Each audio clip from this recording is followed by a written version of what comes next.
I'm visiting with Mitchell mayoral candidate Mel Olson. Mel, why are you running for mayor? There are a number of reasons. I've enjoyed serving on the city council. I think it's really time to be done with the city council. And we have a number of challenges facing Mitchell that I would like to be involved in helping to solve. We've got the conundrum of how you do retail in the digital age when you're in a 100-year-old building on Main Street. We've got the issue of the lake that some people think you can wave a wand and be done. And there are some immediate things we can do with the lake, but you have to solve the watershed problem. And then we have a serious problem with aging infrastructure in Mitchell. And the city has a plan to replace that, but it takes time and it takes money. So those are the big issues. Those are the big reasons. What special skills or knowledge would you bring to the office of mayor? I've spent a long time in politics listening to people. My wife will not send me to the grocery store anymore because people stop me and talk to me, which I think is great. But when she's baking the cake, and needs the eggs, it's annoying to her. So I think I've built up a reputation in the community of somebody who listens and somebody who, perhaps you don't always agree with, but can be reasonable with.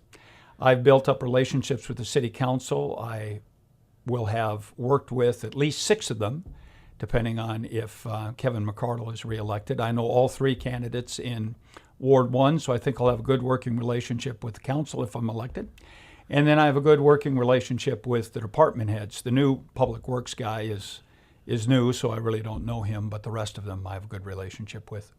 Mel, describe your management style. I think you hire people for a reason.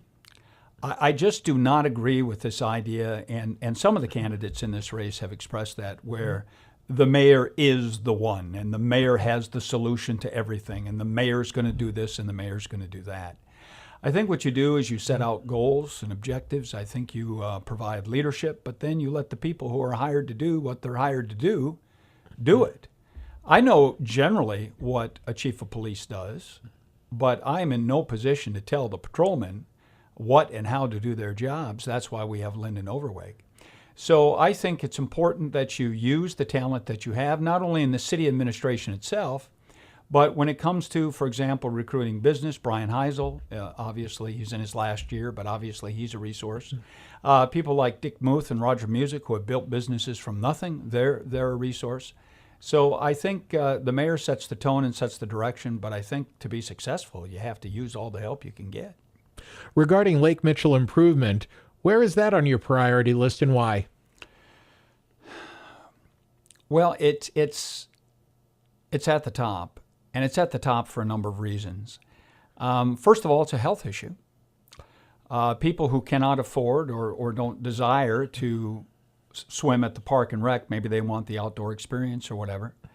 If they can't afford a rec membership or Hitchcock pool membership, they're swimming in the lake. That's a health issue. We have people fishing and boating. That's a health issue. The city has a business. I don't really think we should be in that business, but we own the campground on the lake, and so to promote that business, we need a clean lake. When people come to town, there are some things that advertise your town. The routes into town are very important. So it's important that Sanborn be a good road and that we have full businesses on that street. And the same thing with 7th Street, obviously not the retail, but the yards looking nice and so forth. People look at the lake, people look at the Main Street, and you never know who's visiting your town. It might be that young entrepreneur going to start a business. It might be those young people, families moving into town that you need. It might be somebody looking to expand a business. And if they see a rundown, abandoned Main Street, if they see a scummy lake, then it's the beginning of the end. And it's a gradual end, but it's the beginning of the end. What have been your sources of information regarding the Lake Mitchell project? Well, FIRA, obviously, the Lake Committee. My wife serves on that committee. The individual members of the Lake Committee, the Dakota Wesleyan people who've got expertise. And then walking around door to door, you get a lot of opinions. They're not necessarily informed opinions, but you get a lot of opinions on what should be done or should not be done. What are your thoughts regarding placing the final decision on Lake Mitchell improvement in the voters' hands? I think it's going to be in the voters' hands one way or the other. I think if you don't put it on the ballot, the city council by action, then it gets referred. And I think once something gets referred, there is the perception that it's a negative thing. So I think it's going to be on the ballot one way or the other. I think the city should be proactive, put it on the ballot, make a positive case for what we're going to do. And of course, that what we're going to do is still an open question. Mitchell Main Street and Beyond is working toward establishing a business improvement district to raise funds towards improving the downtown Main Street area. What kind of financial help do you believe the city should offer to move the project ahead, or should the city steer clear? I don't think the city should do anything about individual buildings. I think we can do things in terms of a streetscape, and those plans have been available for a while. I think we can do what some other places have done. I don't know if people have been to Omaha, but Omaha has a series, at least they used to, a series of pigs sculptures around. Minneapolis for a while had a series of Charlie Brown characters around. And so I think what the city could do in conjunction with Main Street and Beyond is have sort of a smaller version of that Cornelius that's across from the Corn Palace. And you could have it painted in various ways. If one was in front of the public safety building, for example, it could be painted as a fireman or whatever. And then you could have a sort of like a passport at the Corn Palace. And then that would direct people to certain locations that have those statues, but you would pass by the other businesses. I think there's a lot of unique things downtown. The problem is we've got to get people from the corner of 7th and Main all the way down Main Street so they see it. And that would be a way to do it. What are your thoughts regarding improving the city's infrastructure over, let's say, the next 5 years? Well, I think you have to. The fly in the buttermilk is the Hanson situation, Hanson Street. And of course, we're addressing that now. But it seems to me like every winter, something blows up somewhere.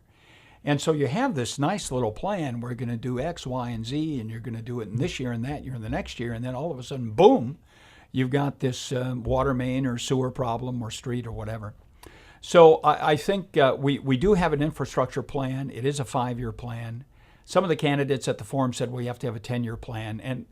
And frankly, that's inexperience talking. That's just crazy because in 10 years, you could have a completely different mayor, a completely different council. You could have had a number of ballot issues. So a 10-year plan is not really realistic. But the 5-year plan is. The thing is, we have to have the fiscal discipline to stick with it, and we have to be able to move forward without too many emergency breaks here, there, and the other place. Mel, how do you feel the city is doing in setting spending priorities, and what would you propose to improve it? Well, I think the city does a good job with spending priorities. Excuse me. We're going to free up a significant amount of debt in 2019, 2020. And that will be the challenge for the city council and whoever the mayor is. What do you do with that money? I would like to see those freed up monies go into the lake and go into infrastructure. That would be my priority. Or simply paying down other debt. I think if you take on additional operational expenses, for example, people have been talking about a second fire station out by the lake. If you start hiring firemen and getting additional equipment, now you've built into the budget $300,000 to $1 million, depending on how many employees and equipment and so forth you take on. So I would hope that they would, whoever they are, would stay away from that kind of expenditure. What are your thoughts on the state of public safety in the city of Mitchell? I think we are doing a good job. I do think that in the very near future, there is a need for more police officers. I would like to see us have, in addition to, I'll call them the mounted officers, the guys in cars, women as well, is to have an officer or two do foot patrol on Main Street on Friday and Saturday nights. There's this perception, whether it's a real perception, the perception is out there from going to door that Main Street on Friday and Saturday nights is a bit of a tough district. So I think if you had uniform presence, they wouldn't have to walk around all night, but get out of the car and walk around and greet the people and show the flag, as it were. I think that would make for a better environment down there. What do you feel is the mayor's role in maintaining order and decorum during council meetings, and would you seek additional training for yourself and the city council to reach that goal? I've run a number of meetings in the legislature, and so I don't know that I would need additional training. Part of it is setting the tone, and part of it is sort of putting out the brush fire before it gets to be a raging forest fire.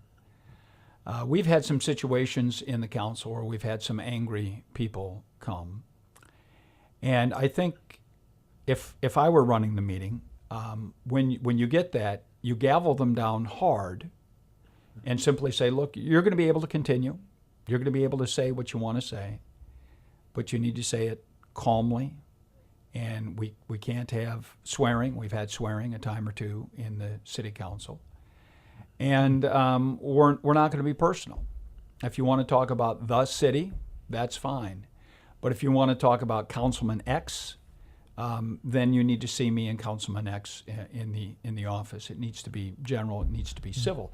Now, having said that, people need to have an opportunity to express themselves, and people have expressed themselves freely and fully to me in line at the post office and other places, and that's fine.